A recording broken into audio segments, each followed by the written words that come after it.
So we always hear about entrepreneurs talking about how they've succeeded, why they've succeeded, what it took to succeed. But no one quite talks about entrepreneurs that didn't succeed. So the other side of entrepreneurship and having a business. And I actually feel like personally you could learn more from failure than from succeeding or winning.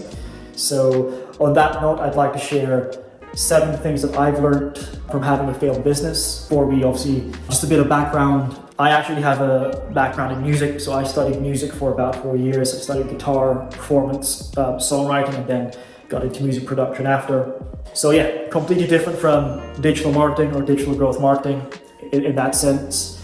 And then I started a business just after university called Soundprise, which is essentially an artist development platform or music production platform focused on developing independent artists. And it kind of entailed me helping them brand their projects, produce their songs, write the songs with them, and then actually release it and market it with them.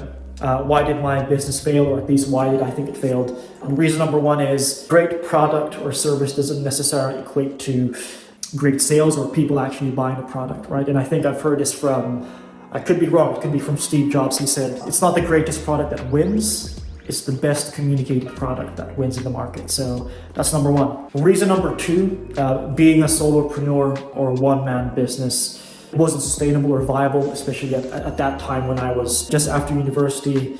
I was learning a lot of different things, from marketing, sales, how to use CRM, how to produce music, how to work with people, how to cross-collaborate remotely while working a full-time job in retail and customer service. So it wasn't as sustainable. At one point I did burn out, and that really did put me off from even pushing on. But yeah, reason number 2, being a one-man business. I'm not saying it's not viable, but I felt like for me, it wasn't sustainable, especially with my situation. Reason number 3, selling a product or service focused on selling essentially creativity is very subjective, right? You can't value that. It's something that the other person will have to value, right? I can create and spend thousands of hours creating a song that I think is amazing, release it into the world, and not one person thinks it's great or that they're, willing to pay something for it. So yeah, if you're selling something that's very creative driven, it's hard to really put a price on that. It's very subjective. So that's one of the reasons why I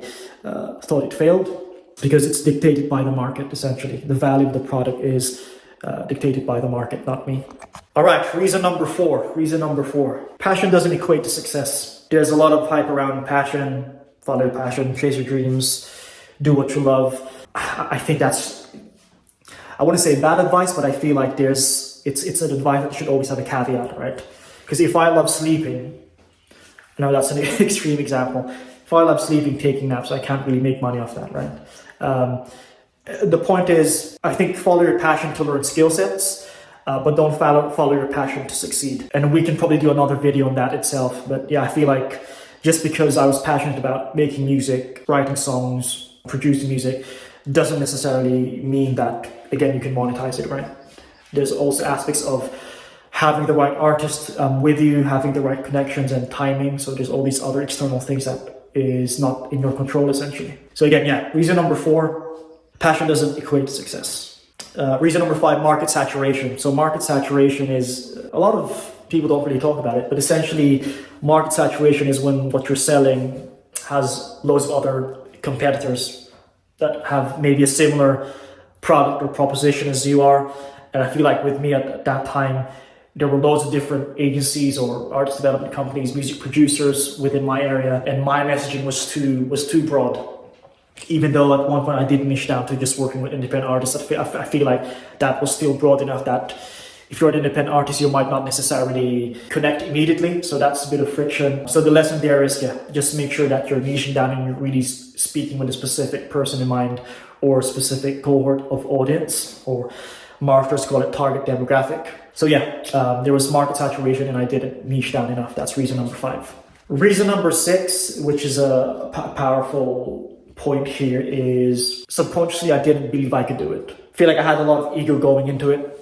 And there was a lot of fear there that I wasn't necessarily wanting to see at the forefront. Yeah, I think subconsciously, because I had all these wants and goals, and I had a fear of really pushing it all the way, subconsciously I knew looking back now that I didn't really believe I could do it. I didn't really feel like I could hit 6 figures with it. And yeah, that's a point you don't really hear people talk about, deeper levels of understanding why something doesn't work. So yeah, reason number 6, subconsciously, looking back now, I didn't believe that I could do it, I could succeed. All right, reason number 7, final reason. Again, a lot of people don't talk about this, having a failed business.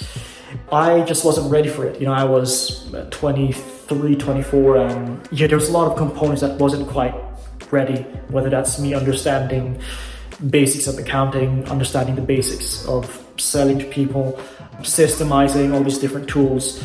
Looking back now, I felt like I was an intern trying to build a 6-figure-a-year business, and personally, I just wasn't prepared to be in that world, And that's not to say that before starting a business, you should be fully prepared 100%. I'm not saying that.